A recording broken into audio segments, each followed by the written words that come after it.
Unfortunately, in this video, I'm going to tell you exactly what happened at Mount Meron in the north of Israel, which caused the death of 44 ultra-Orthodox religious Jews.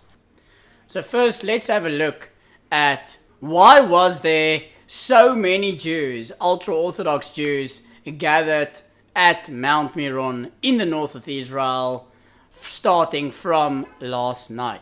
That is because it was Lag Ba Omer. Now, Lag Ba Omer actually stands for Lamet, which is the gematria of 30, and Gimel, which is the gematria of 3, Ba Omer, in the counting of the Omer. So the 33rd day of the count of the Omer.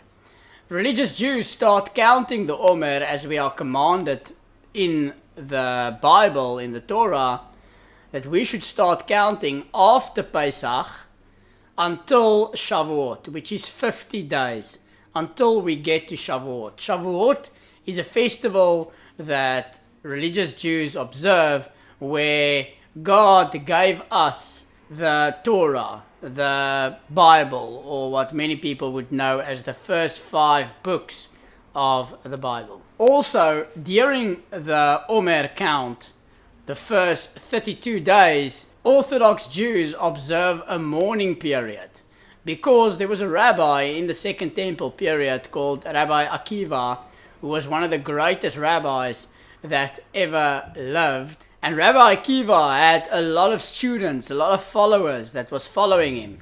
And unfortunately, during the count of the Omer, from just after Pesach until the 32nd day, actually also a little bit in the 33rd day, 24,000 students of Rabbi Akiva tragically died. And that is why we as religious Jews have a lot of things that we can't do in this 33 days or 32 days. And that is, we can't listen to music, we can't shave, we can't cut our hair. But there's a lot of restrictions for us on the period before Lag Ba Omer.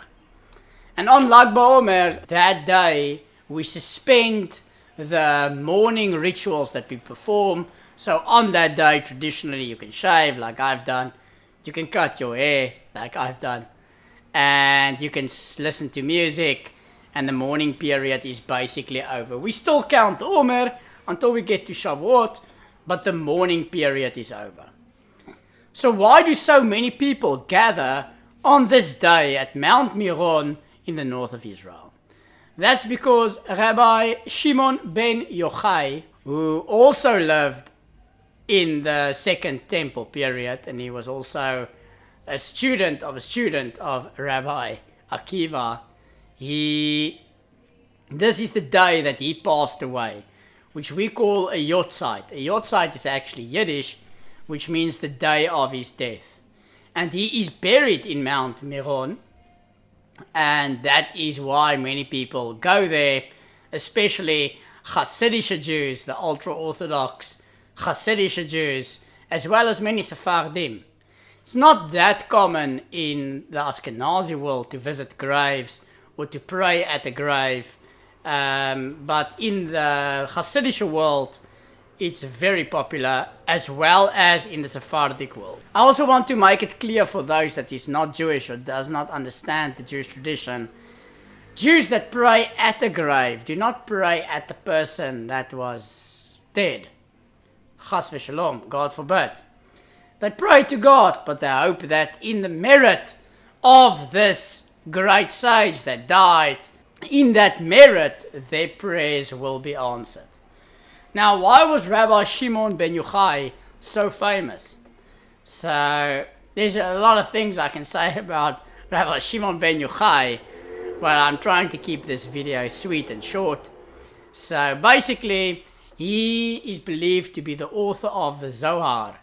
The Zohar is the Kabbalistic book of the Jews, which goes into the mysticism of Judaism. And many of you probably have heard of Kabbalah. Now, not all the Kabbalah that you hear about is actually Kabbalah, but he is believed to be the author of the Zohar, and that is also where the custom comes from to light bonfires, massive fires, because it is said that when Rabbi Shimon Bar Yochai died, the Zohar was revealed. The mystical elements of Judaism was revealed, and this created a massive light for the world. And the bonfires is showcasing this massive light. So what exactly happened at Mount Meron? Well, basically, Mount Meron is quite a small place. And there was over 100,000 people, by most reports, gathered at this place. And it's just too a small place to house so many people. And because of the COVID restrictions, the police also put up fences to try to control these people. Now, the police wanted only 10,000 people to be at the actual site of the grave. But I think the police miscalculated how the ultra-Orthodox work, how many religious people work. If there's a religious event and it's very important and it's annual, it only happens once a year, you can't just allow 10,000 people on that site. It will be chaos, like we saw.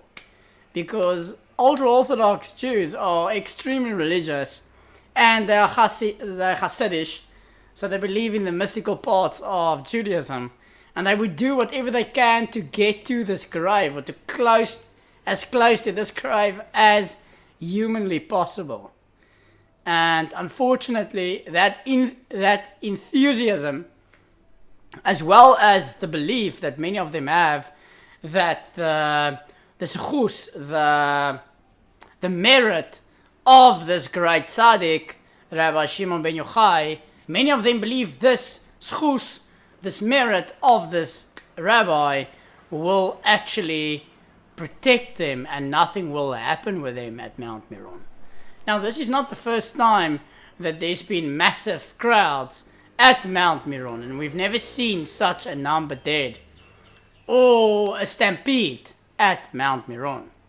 But everyone knows that has been to Mount Meron on Lag Ba Omer knows that it's absolute chaos. It's a lot of people pressing and trying to get to the grave. Now, if you're going to put up barriers and force a lot of people in a very small space, you're going to get a stampede. We'd like to end this video with something practically that you can do. Someone that's watching this video. So whenever there's tragedy in the Jewish nation, what we normally do is we turn to Psalms, Tehillim.